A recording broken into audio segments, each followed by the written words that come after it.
recently played the latest installments of Life is Strange, Tales from the Borderlands, and Dreamfall chapters. Now, these are all episodic games, but they've been some of my most enjoyable and anticipated experiences this year. But is the episodic model actually any good?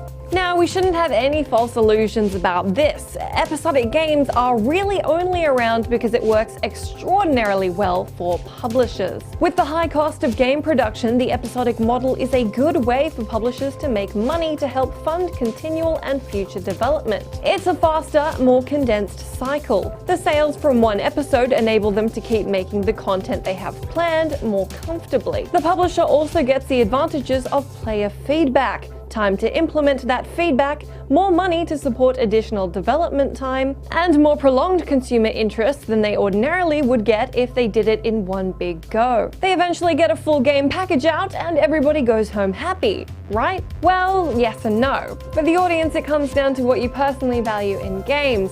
But first, let's take a look at how the episodic model has changed to become what it is today.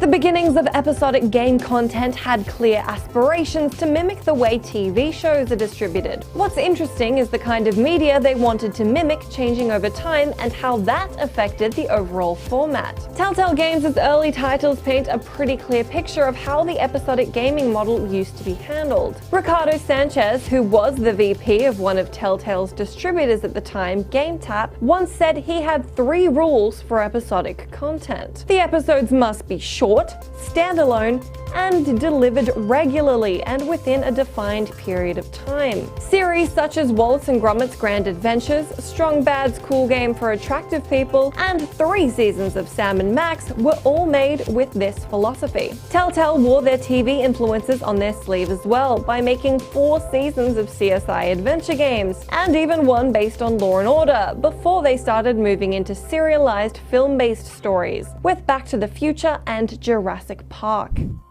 You can probably see where I'm going with this. That standalone episodes philosophy was replaced by games that feature one major mainline narrative, serialized into several episodes. These are your present-day Telltale adventures, like Tales from the Borderlands and The Wolf Among Us, as well as games like Life is Strange, Resident Evil Revelations 2, and any other episodic game you can think of that keeps the story rolling forward, even though they may sometimes opt to alter character perspectives or forego linear time once in a while. The fact that Telltale are now making games based off The Walking Dead and Game of Thrones is a pretty good indication of the different style of television approach they're taking now. It's about wanting to find out what comes next in the big season-long story. So what are the general pros and cons? Although publishers having more time and money to create the individual segments as they go is a huge plus, the benefits to using this model don't stop there. Publishers are also able to take advantage of having several release dates for each individual episode to yell about on the internet. That extends the marketing period and prolongs consumer interest, or at least awareness. And should a whole season of episodes be received positively, it lends itself to the creation of subsequent seasons. Walking Dead Season 3 is a sure thing, for instance. So yay for the publishers, but what about us? Would I rather have the entirety of Dreamfall chapters to play through at my leisure? Sure. But all those benefits for the publisher really do end up ultimately benefiting the gamer as well.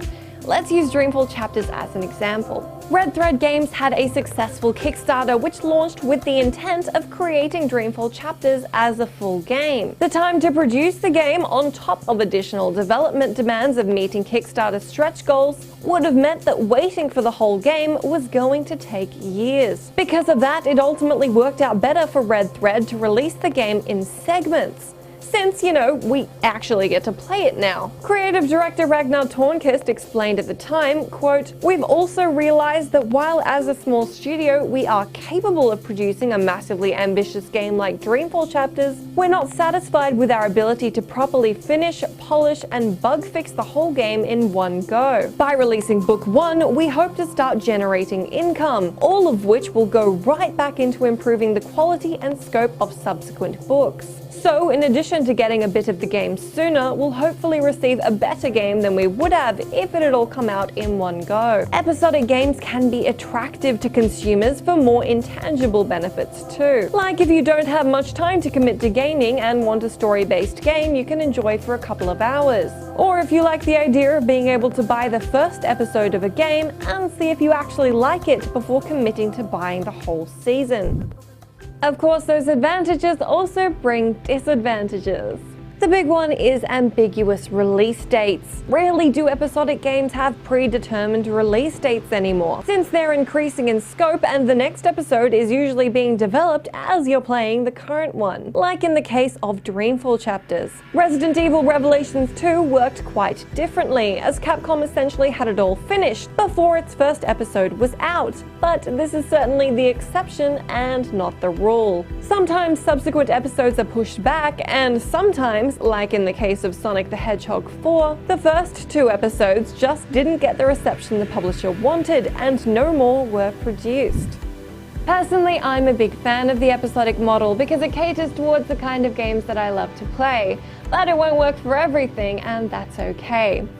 That said, it is a good way for smaller devs to be able to slowly but surely build out big ideas and pull in an audience along the way.